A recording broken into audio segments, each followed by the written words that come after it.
Welcome to the Women Who Change the World podcast, the place where everyday women world changers share their stories to inspire, challenge, and equip you to change your world. Hey, everybody. Welcome back to another episode of Women Who Change the World. I am your host, Samantha Hatcher, and I am here with Annie. And we are going to talk about something that is very near and dear to my heart. We're going to talk about the transition from military when they come home and when they're done and they want to transition into normal everyday lives, but they've experienced things, they've seen things that us as everyday people have never seen and never experienced. Unless you live in a war-torn country, you don't see the things that they see. And so that transition is hard. I've seen it in my own relatives. I've seen the PTSD and the way that it was told to be handled, which I have a funny story we'll get to sometime, I'm sure, in this. And how it's handled today is better, but it's still not what they need. And so people like Annie step in and help them find the jobs and find not just for themselves, but their space for their family to help them in that transition. And as a world changer, this is important. Our military is an important part of who we are and what we do, and they are all over the world, and they need our support. How are you today, Annie? I'm great. Thank you so much for having me today, Samantha. Thank you for coming on my podcast. When you were recommended, I was like, oh yes, she's somebody I want on my podcast. And then when you couldn't do it immediately, my thought was, oh no, she's exactly the kind of person I want on my podcast. And so I had to wait patiently for it. And I really appreciate you making the time because I know you were very, very busy with what you do. So tell us about your story of the challenge you faced to get to doing what you do now. Okay, I'll try and narrow it down into a very few minutes because it's a long and winding story. I was a military brat, so I was raised in a military family, found myself in the military in the late 1970s. I entered the military in January of 1979. And as one of the first 100 women assigned to the 82nd Airborne Division, jumping out of perfectly good helicopters and airplanes. I had a college degree before I went in the military, but didn't have enough self-confidence to go through officer candidate school, so I entered as an enlisted soldier. And after 3 years, I received a direct commission to the Army's Medical Service Corps and had the opportunity to go to pilot training fall into my lap, and I became a medevac helicopter pilot. I flew Hueys and Blackhawks. And then along the way, I met the man who would become my husband. That's a story in and of itself. And I decided to get out of the Army because he was in the Air Force, and I really had had enough of the Army at that point. And there were no transition programs. One day, actually, it's not one day, a specific day, on September 30th, 1988, I was a captain in the Army. On October 1st, 1988, I was an Air Force spouse. And that was it. That was it. I was on my own to fend for myself, to figure out life. And this was you have to consider that this was after I joined the Army right out of college. I didn't have another job after college. That was the first thing I did. So I went to college, then for nearly 10 years, I was in the Army. And then all of a sudden I was an Air Force spouse, and boom, go on and live your life. It was really hard. I struggled trying to find myself, trying to figure out my life, and went in lots of various directions. I volunteered in our community. I sold Longaberger baskets. I was a Mary Kay Mary Kay consultant, became a sales director. I did not drive a pink Cadillac. I won't claim that, but I will tell you, if somebody offers to pay, or if you've earned the privilege to have somebody pay your car insurance, And your car payment, I bet you'd drive a car even if it was purple. Mine was red. So I did that. I had a couple of daughters along the way, and then realized that I needed to focus on them. And so that's how I spent the rest of my husband's career in the Air Force. He had been in for just a few years when we met and were married. And after 23 years and some trips back and forth across the ocean and across the United States with two daughters, homeschooling them along the way, he retired from the Air Force in 2007, and we moved to where we live in Maryland now. And there were not any good things happening right then to help service members transition from active duty to the civilian sector. The military transition programs that exist now were just starting then, and they really weren't sufficient. And so that's where we found ourselves. I found myself helping my husband writing his resume, and then I found myself helping other people writing their resumes and getting involved in the military and veteran arena in my community. And then I found my way to John Maxwell. I joined the John Maxwell team as a founding partner in 2011. And through various trainings and people that I was exposed to there, I ended up at a personal development program one weekend. And while I was there, I realized that I could create a program just like that for military service members transitioning from active duty, and it would help to fill the gaps. The Department of Defense transition programs back in 2007 and back in 2011 and still today focus on one thing, and that is to help people get jobs. That is the point of them. The transition programs help, they teach service members how to wear a suit. They teach them how to write a resume. They teach them how to use LinkedIn. They teach them how to do a job interview, how to access their VA benefits, and that's it. But that's not transition. That's change. That's change of job. That's change of maybe where you live. But what happens when you enter the military is that your subconscious actually goes through a change, and everything that's in your civilian subconscious at that point when you enter the military goes through a very scientific process during your indoctrination period, and it gets replaced by all things military. So that by the time you've spent 5 or 10, 20, maybe 30 years in the military, your subconscious is filled with all things military, and that's how you naturally react. But that doesn't serve you in the civilian sector. And so there's nothing in the military, the Department of Defense transition programs, that works to help people undo that process. And so that was the gap that I decided needed to be filled.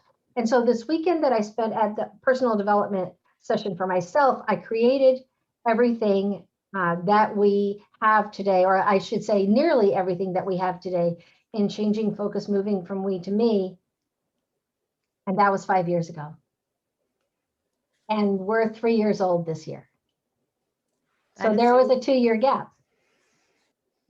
And that was amazing. Because, and you want to know why that was? Why? Because I didn't have enough confidence in myself that anybody would help me with it, that anybody would come, and that it would be a flop. And I thought, I can't do that. How is this going to happen? So I literally sat on my idea. I had the name, I had the curriculum, and I sat on it for 2 years because of my fear that people would not perceive me as being worthy or able to lead a program such as what we have today. So that's where we started. In the spring of 2018, I was in Costa Rica with John Maxwell and a team of my fellow coaches. We were there at the request of the Costa Rican president to help start transformation in that country.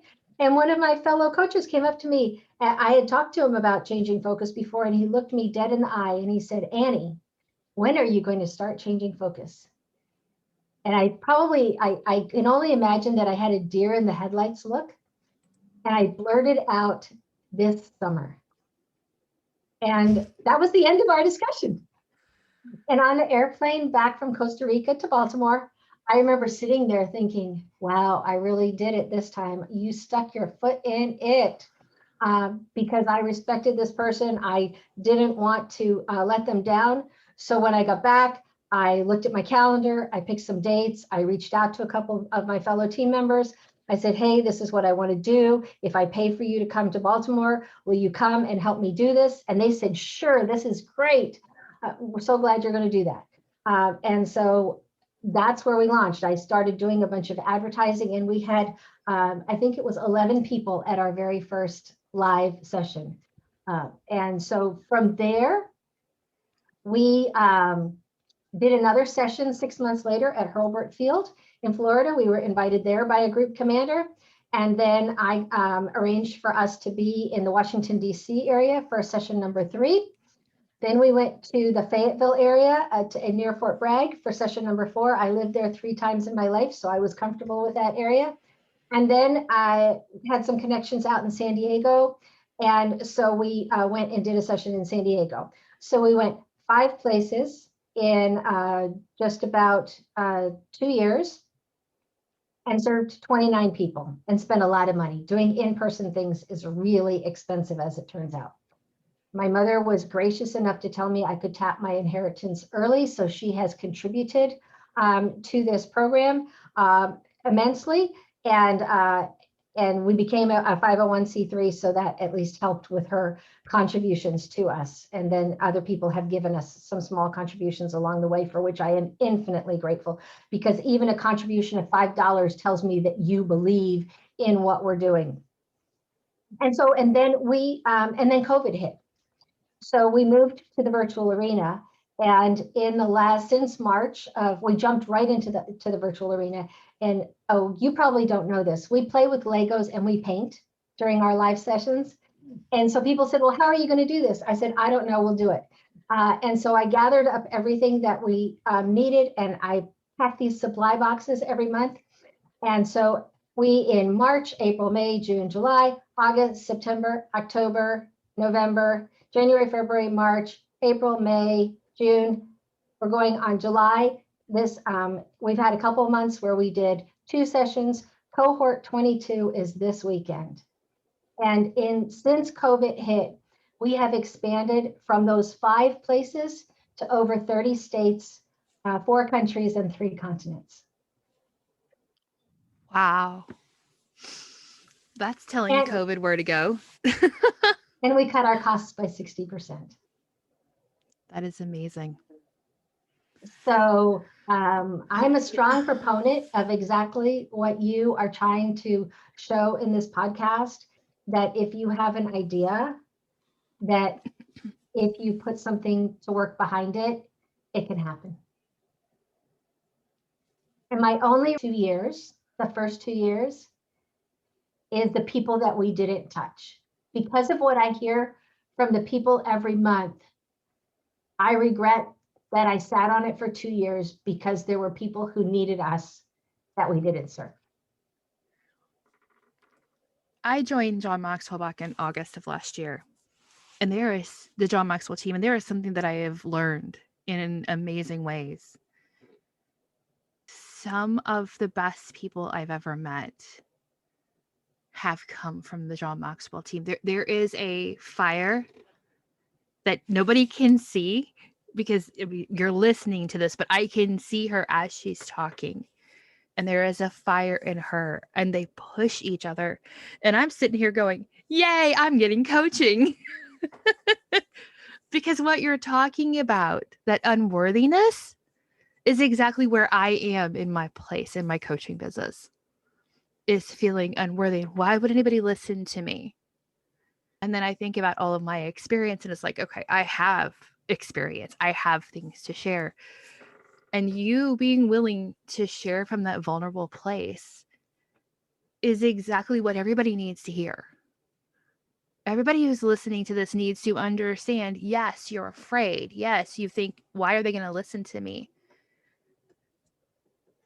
But what you said there at the very end, okay, and I'm going to try not to cry here, is exactly why I need to keep pushing. It's exactly why we need to keep pushing in whatever we're going to do, because there are people waiting on us.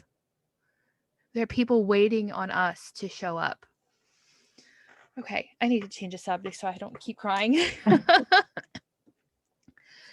I'm going to pick into a little bit of your history here, because I wanted to join the Navy out of high school. Mhm. I wanted to fly Blue Angels. They said, you wear glasses, you're out of luck.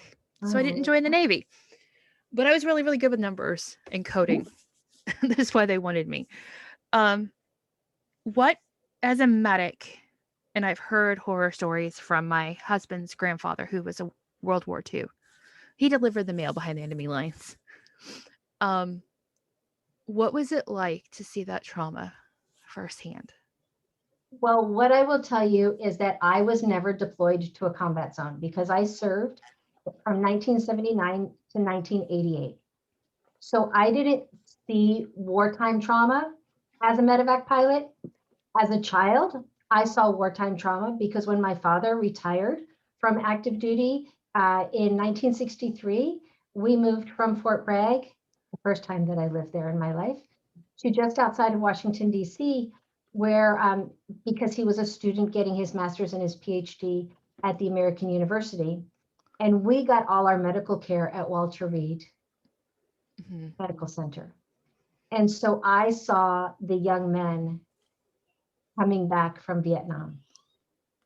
That was my first exposure to the effects of war on people. I can remember seeing young men with half a face sitting outside, getting some sunshine as a very young child, fourth grader. As a medevac pilot, I flew a variety of missions. I flew, Army helicopter training is at Fort Rucker, Alabama. There is also a medevac unit there known as Flatiron. And after I graduated from pilot training, I flew at Flatiron for for about 8 months before I went to Germany to a medevac unit there. And I can't tell you if this mission still goes on. My guess is that it probably does not. But there was a program back then called MAST, and it was the Military Assistance to Safety in Traffic. And that's because there weren't civilian medevac helicopters back then. And so one of the things that we did was in that area of Alabama, we would actually fly civilian patients sometimes. And so one of the first things I learned to do as a fully qualified helicopter pilot was I learned to land on the roof of the hospital in Dothan, Alabama. I think it was a 5-story hospital. I learned to do that in daytime and in nighttime. And I can remember there were crashes out on the reservation, and we would fly out to those. I did my share of hoisting medics down through the trees to an incident. I've done that. I've flown a baby in an incubator that when I saw the baby coming on and off the aircraft, it wasn't much bigger than my hand. In Germany, I flew a soldier who had been run over by a tank in the dark, accidentally backed over. So I've seen my share of trauma, and whether it's in a combat zone or not, there's always the residual effects of it, and you just have to learn to compartmentalize it. That was what I was going to ask you. How do you deal? So you put it in a box and you leave it there, unless somebody like me comes along and picks at the box. Yeah, and that's true. Until somebody comes along and picks at it, but how I deal with that is I know that in every instance, I did the best that I could do. And I think that's what I've learned in life, is that when I'm in a situation, I give it my best. And then if I can't give it anymore, I hope somebody else can. I can't. Again, it's kind of maybe a little box thing. I can't let it eat at me forever about what I can't do. I have to stay focused on what I can do. That makes sense. That makes a lot of sense. So I'm assuming you've used a lot of your experience to help the people, to be able to relate to the people that you help. Because somebody like me coming in, I've experienced it secondhand, being, a daughter, a granddaughter, a niece of people who have been in the military. But I'm sure it's easier for someone like you who's been there, done that, to be able to relate. Yeah, I think so, because and it really, I will tell you that to a certain extent, it's something that as you've learned as you're becoming a coach, is that the quality of a coach has nothing to do with the letters that come after the coach's name. The quality of a coach has to do with the questions that that coach can ask and the areas that that coach knows to delve into. And so we tackle transition we start with the area of mindset in our program. And that's the biggest challenge that most people leaving active duty have, is mindset. The military doesn't touch it unless you have some psychological problems that they are dealing with it, but they don't look at it from the perspective that we do. And it's been my experience, and I spent many years as a homeschool mom, as I know you are, but I only had 2 daughters. I cannot imagine doing homeschooling 7 children. I might be in a rubber room if that was the case. But what I learned over time, and I spent years as a Girl Scout volunteer too. I ran the Girl Scout program in Stuttgart, Germany when we lived there. We had 21 Girl Scout troops on 4 military installations for a year. It was the year of 9/11. And I learned that it's much easier for people to make a change when they understand it. And that when they understand how the change is happening and what they have to go through and why. And so that's why the very first thing that we do with people coming into Changing Focus, coming through one of our cohorts, is we talk about the neuroscience of change, about how our brain works, about how change works in our brain, and what they can expect, how they can expect to process that. And we give them some tools to process that with, because when you can get some kind of an understanding about something, it's much easier to deal with. That's just from my perspective. When I look at the way my my dad's dad dealt with being in South Korea and North Korea during the Korean conflict, the solution was to drink a shot of whiskey every day. And I said I would get into the story, and it's really funny because the glass that his wife, my grandma Mimi, is what we called her, Mimi and Papa, Mimi used was the same glass that she would give me apple juice in. So one day I walked into the house and I drank it, not realizing it was for him instead of for me. That, in a way, helped him. It numbed, but he still shared stories. And the stories he shared were not fit for an 8-year-old little girl's head. And that's the kind of thing that is being dealt with. It's not just mindset, it is trauma. I mean, they are experiencing trauma. They're on high alert. He told me one time when it was cold. They were in North Korea and it was cold.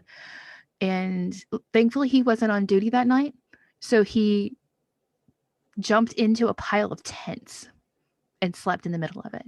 And he came back out the next morning, and the guy who was on duty, and he says, "Bill, I can't feel my fingers."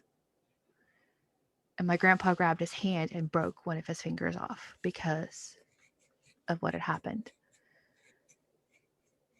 It is And I guess that's why I asked you about the things that you had seen, but you saw it as a little girl in the hospital. So do you just focus on the mindset, or do you focus on helping them heal from the trauma as well? I mean, I know it can't ever go away completely because it's just part of who they are, but how do you help them deal with that?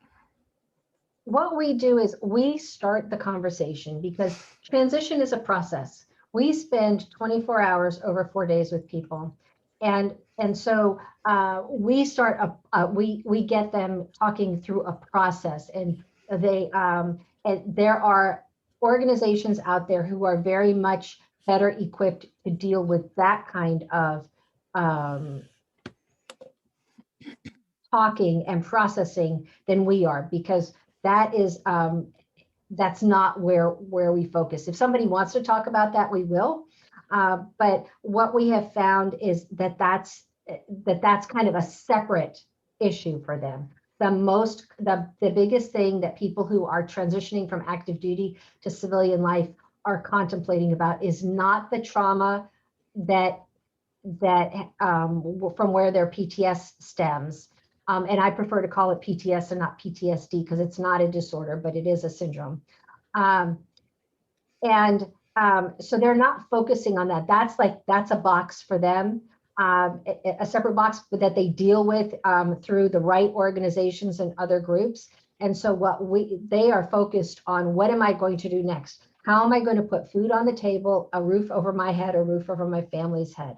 What's going to happen next? So that's where we go with them.